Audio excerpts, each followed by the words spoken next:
Okay, unfortunately, by this point, many of us are way too familiar with natural disasters. And yesterday's storm might not even be our last for this summer. It not only damages our homes and our businesses, it can hurt our health. To explain how to deal with stress caused by hurricanes, I'm talking with Professor of Psychiatry and Behavioral Sciences at UTHealth Houston, Jeff Temple. Good morning, Dr. Temple. Thank you for joining us. Good morning, Haley. Thanks so much for having me. So storms, storm damage, these are repeat stressors almost every summer. It's been a repeat stressor in the last couple of months for us. Can you explain a little bit about how this impacts our health and really, I guess, how mental health and physical health are so intertwined?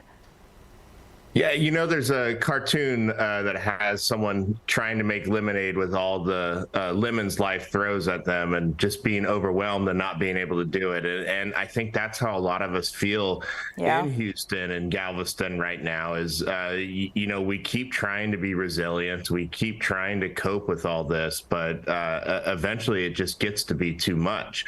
Stress in and of itself is not a bad thing. It's our body's way of helping us prepare for a hurricane. It might be putting us into action, boarding up windows, evacuating, focusing on the vent. Stress literally is a lifesaver.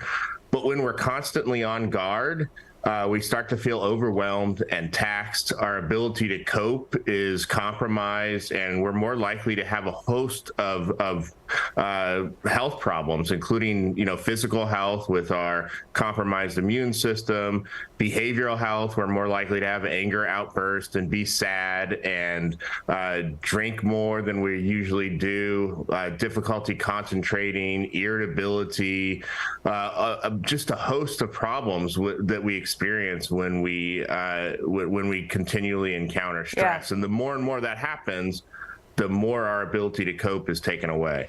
I listed those. I'm glad you mentioned those signs and symptoms of what this type of stress can look like. But also, can you explain that it might not even show up right away? Like we could be recognizing these in the weeks to come as well? Absolutely. Initially, our body protects us, our brain protects us, and we do try to, focus on the event at hand and go into the survival mode. And our body protects us, our mind protects us. But after a week or so, we are 2 weeks or a month or a couple months, it starts to wear at us. And the more stress we have, the more of those cascading effects that we see, and the more likely we're going to show some of those signs. And sort of like what you said, it might not be readily apparent. It might be just feeling like you're in a funk or not as interested in things as you used to be. It's not sleeping well, waking up constantly, stuff, and then it just starts to add up. Mm-hmm. Right before I was talking to you, we had Centerpoint on, and she just informed us that only about half of the customers without power right now will be restored by the end of day Wednesday. And as she's saying that, it's even hitting me because I'm somebody without power. This is too daunting and too overwhelming. And you just, you want to have this just visceral reaction to all of this when you've been trying to compress it and keep it down.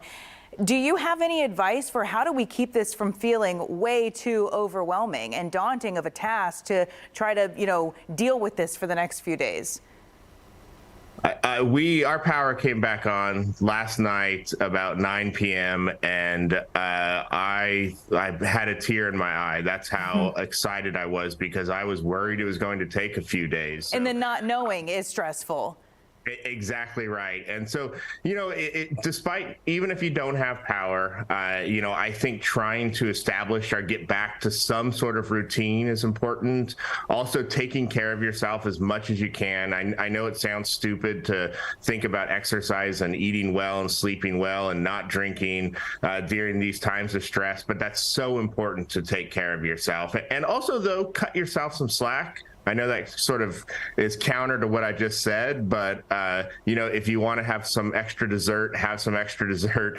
If you don't exercise a couple days in a row, that's okay too. It's okay, to not be okay. It's okay to So it's okay to be okay. You know, no emotional response is a response. But I think most importantly, what we can all do is socialize more and spend time with loved ones. Help. If you are able to help out in these times, that's good for our mind and our body and our neighbors and our community. And that socializing is so important to our ongoing health. So lean into that support group. But absolutely, I would say that, all the things you listed about taking care of yourself, I wouldn't say that it's stupid, but I'd say that a lot of times people just dismiss it because it's like, oh, I take care of myself every day. They don't really put a lot of importance on doing those things. That's right. And, it's oftentimes because we are selfless and we want to help others, but we really can't do a good job of helping others unless we take care of ourselves. So if your ultimate goal is to be a good husband, wife, neighbor, friend, the best thing you could do is take care of yourself. All right, Dr. Temple, we are running out of time, so I just want to make sure I ask you, what do we do if you are having trouble sleeping or having trouble keeping with your regular, habits and routines? What about even if you're having recurring thoughts about storms? What do you do if you recognize that you're super stressed about this? Yeah, if some of that stuff that we just talked about doesn't work, taking care of yourself, if you're still feeling overwhelmed, one of the things you can do is take a break from, no offense to who I'm talking to now, but take a break from the news, take a break from social media, and even when you're with your friends, put a temporary ban on talking about the events, just so you can escape it for a while. And if all that still doesn't work, it might be time to reach out to a mental health professional or your primary care provider to get some extra help. Yeah, no offense taken. There is a 24-hour news cycle. We are here if you need us, but we definitely don't have to be here 24 hours of the day. That's too much. I understand that. Well said. All right, Dr. Temple, thank you so much for joining me this morning. We appreciate your time and for you waking up early to be with us. Thank you for all that you do. Thank you.